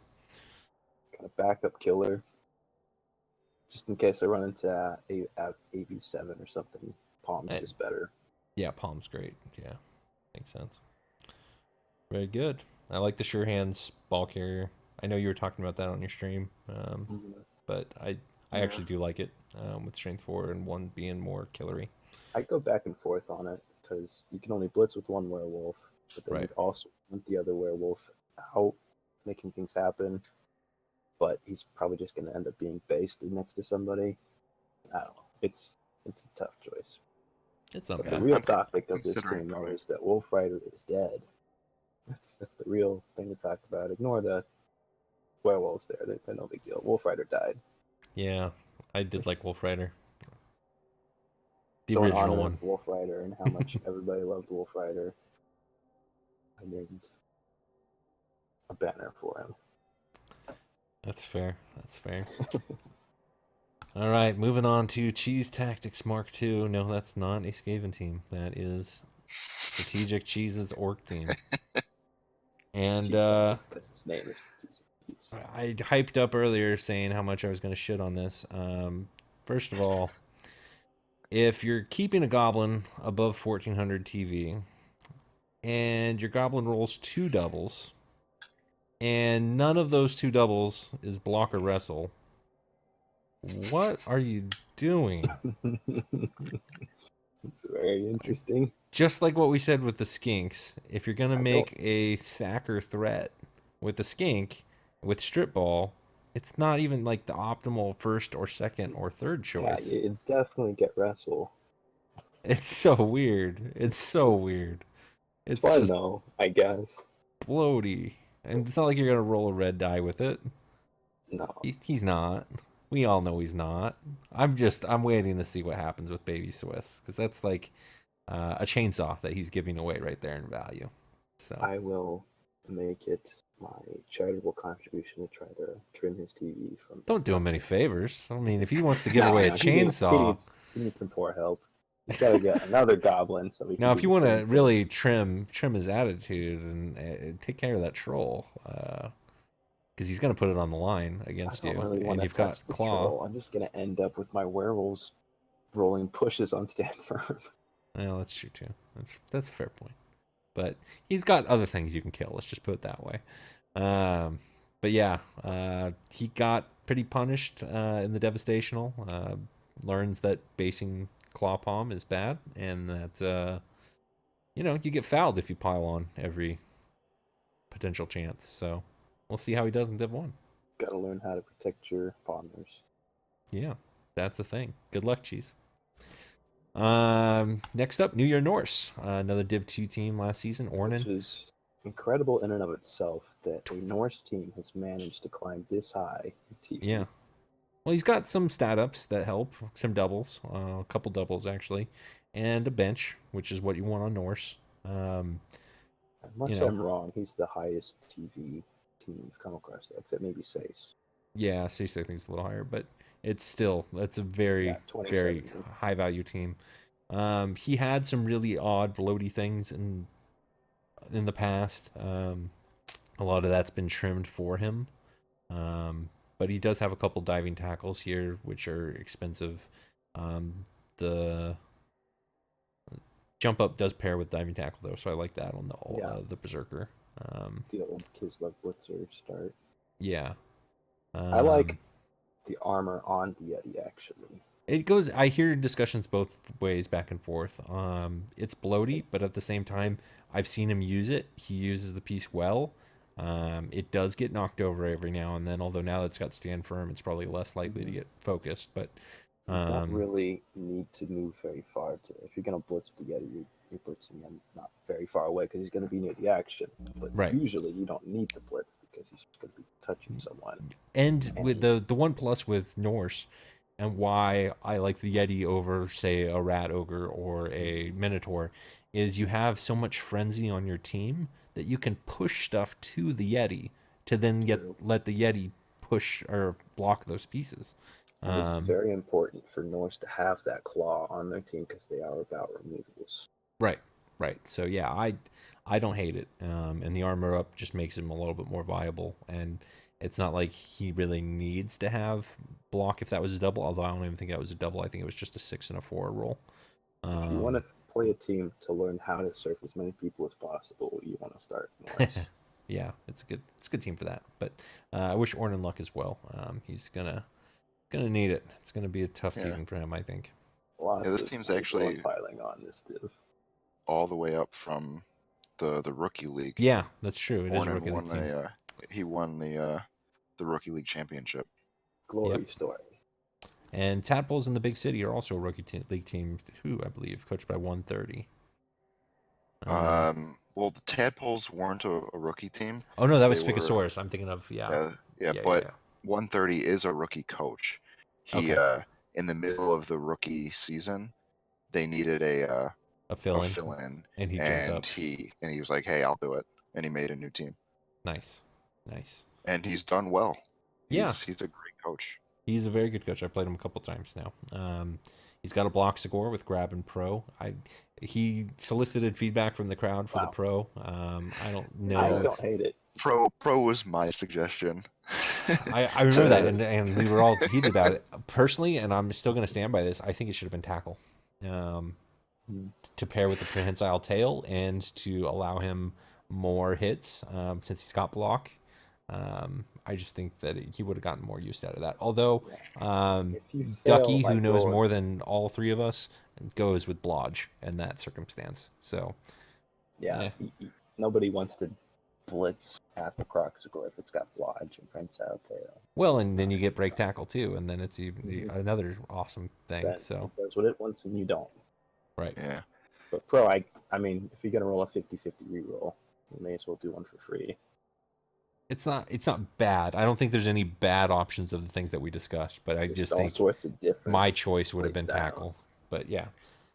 Yeah, I agree with the tackle choice, and I agree with the dodge choice, but pro just seemed more fun, which is why I suggested it.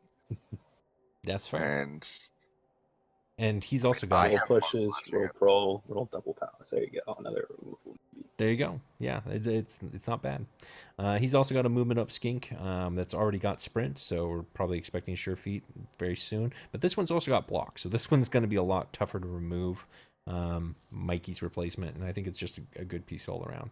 So that's it for Div 1. Let's do our quick predictions, and then we'll wrap up because this video went way long. Yeah, we like to talk.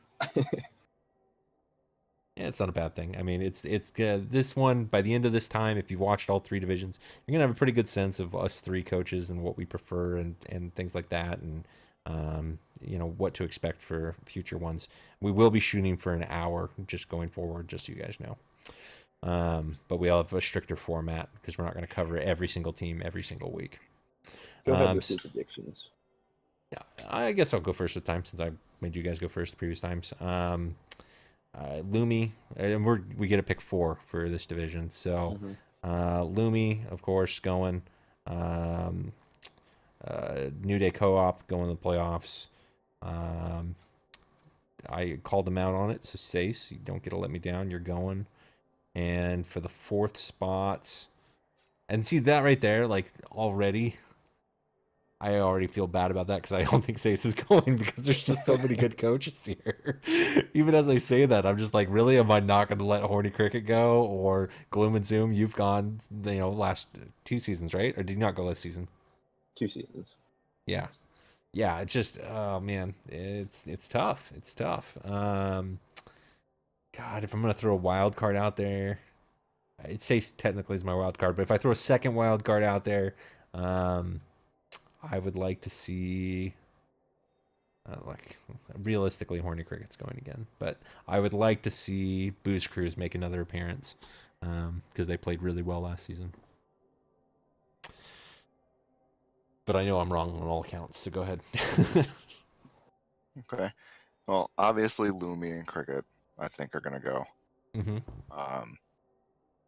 I think Eisenmike's team is the healthiest I've ever seen it, and he's one of those coaches that can do so much with so little that Sure. when he has pieces, I think he's just gonna do great. Sure. So I think he'll sneak in, and kills me to say this, but Mistez is always so close that I think it's finally his time. Okay. Like he's missed the playoffs a few times due to a snake eye on it going for it for a touchdown for a win. He So failed He's a 1 in the 9 Catherine catch Heigl versus of me. Division 1. yeah, Always like the bridesmaid. he's always the bridesmaid, and I think because this is their last season. He said he's retiring after the season, no matter what. So I think he sneaks in. All And right. then he'll keep playing because he got Yeah, playoffs. then he made it, right. All right. And last picks. I think obviously you go with the 2 Super Bowl champs, Lumi and Cricket. Mm-hmm. I think I'll make it in, and I'd like to say Motley, but I think that all the Claw teams have just gotten enough of their pieces to where they need to be. It won't be as much of a problem as he was last season. Yeah. I'll also say that the stays because his team looks a lot stronger than he did last year. He's actually got pieces this time. Wow, you guys Not are just- both sleeping on Kool-Aid. All right. Not just the rookie pieces too. He's got 1 rookie blocker, and that's it. Everybody else is got what they need to. I'm just going to say you guys think Kool-Aid has cobwebs. We'll see. We'll see. He was so good. Oh yeah, forgot about. I didn't see him last season, so I'm not too familiar with him. So He was so good 2 seasons ago. I don't know, man. Like, Lumi got him, but yeah, I think he's a good coach interesting to still. see. We'll definitely see how it shakes up. Well, thanks, guys, for doing this video again, everybody. Sorry this one went a little long, but we did cover every single team in 3 It's the divisions. first one. So, yeah, we're still shaking out those webs. But thanks again, and you guys have a good night. Good luck, coaches. Have fun week 1. GG.